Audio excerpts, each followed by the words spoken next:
यशायाह अध्याय 7। किसी पर भी दोष न लगाओ तो लोग तुम पर भी दोष नहीं लगाएंगे, क्योंकि जैसे तुम किसी पर दोष लगाते हो उसी प्रकार तुम पर भी दोष लगाया जाएगा, तथा माप के लिए तुम जिस बर्तन का प्रयोग करते हो वही तुम्हारे लिए इस्तेमाल किया जाएगा। तुम भला अपने भाई की आंख के कण की ओर उंगली क्यों उठाते हो, जबकि तुम स्वयं अपनी आंख में पड़े लट्ठे की ओर ध्यान नहीं देते?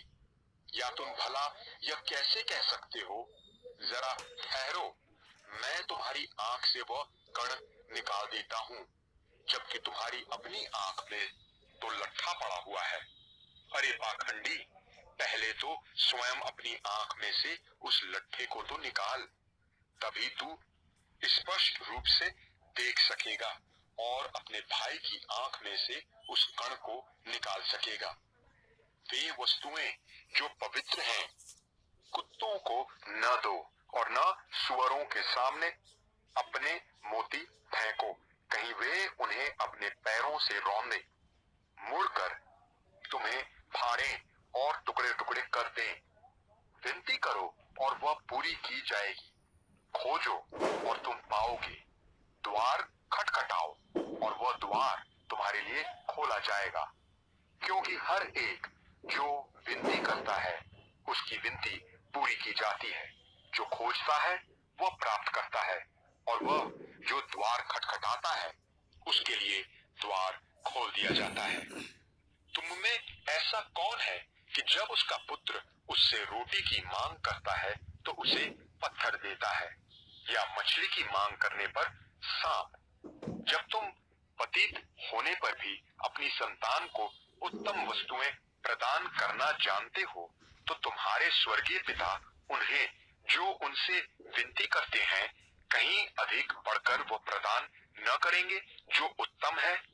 इसलिए हर एक परिस्थिति में लोगों से तुम्हारा व्यवहार ठीक वैसा ही हो जैसे व्यवहार की आशा तुम उनसे अपने लिए करते हो, क्योंकि व्यवस्था तथा भविष्यद्वक्ताओं की शिक्षा भी यही है। सकेत द्वार में से प्रवेश करो, क्योंकि विशाल है वह द्वार और चौड़ा है वह मार्ग जो विनाश तक ले जाता है, और अनेक हैं जो इसमें से प्रवेश करते हैं। क्योंकि सकेत है वह द्वार तथा कठिन है वह मार्ग जो जीवन तक ले जाता है, और थोड़े ही हैं जो इसे प्राप्त करते हैं। झूठे भविष्यद्वक्ताओं से सावधान रहो, जो भेड़ों के वेश में तुम्हारे बीच आ जाते हैं, किंतु वास्तव में वे भूखे भेड़िए होते हैं। उनके स्वभाव से तुम उन्हें पहचान जाओगे। न तो कंटीली झाड़ियों में से अंगूर और न ही भटकटैया से अंजीर इकट्ठे किए जाते हैं। वस्तुतः हर एक उत्तम पेड़ उत्तम फल ही फलता है, और बुरा पेड़ बुरा फल।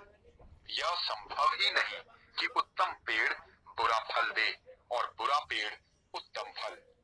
जो पेड़ उत्तम फल नहीं देता उसे काटकर आग में झोंक दिया जाता है। इसलिए उनके स्वभाव से तुम उन्हें पहचान लोगे। मुझे प्रभु प्रभु संबोधित करता हुआ हर एक व्यक्ति स्वर्ग राज्य में प्रवेश नहीं पाएगा, परंतु प्रवेश केवल वह पाएगा जो मेरे स्वर्गीय पिता की इच्छा पूरी करता है। उस अवसर पर अनेक मुझसे प्रश्न करेंगे, प्रभु, क्या हमने आपके नाम में भविष्यवाणी न की? क्या हमने आपके ही नाम में प्रेतों को न निकाला? और क्या हमने आपके नाम में अनेक आश्चर्य काम न किए? मैं उनसे स्पष्ट कहूंगा, मैं तो तुम्हें जानता भी नहीं। दुष्टों, चले जाओ मेरे सामने से। इसलिए हर एक की तुलना जो मेरी इन शिक्षाओं को सुनकर उनका पालन करता है उस बुद्धिमान व्यक्ति से की जा सकती है जिसने अपने भवन का निर्माण चट्टान पर किया। आंधी उठी, वर्षा वर्षा हुई, बाढ़ आई और उस भवन पर थपेड़े पड़े, फिर भी वह भवन स्थिर खड़ा रहा, क्योंकि उसकी नींव चट्टान पर थी। इसके विपरीत हर एक जो मेरी इन शिक्षाओं को सुनता तो है किंतु उनका पालन नहीं करता, वह उस निर्बुद्धि के समान होगा जिसने अपने भवन का निर्माण रेत पर किया। आंधी उठी, वर्षा हुई, बाढ़ आई, उस भवन पर थपेड़े पड़े और वह धराशायी हो गया। भयावह था उसका विनाश। जब यीशु ने यह शिक्षाएं दी, भीड़ आश्चर्यचकित रह गई, क्योंकि यीशु की शिक्षा शैली अधिकारपूर्ण थी, न कि शास्त्रियों के समान। आमीन। मत्ती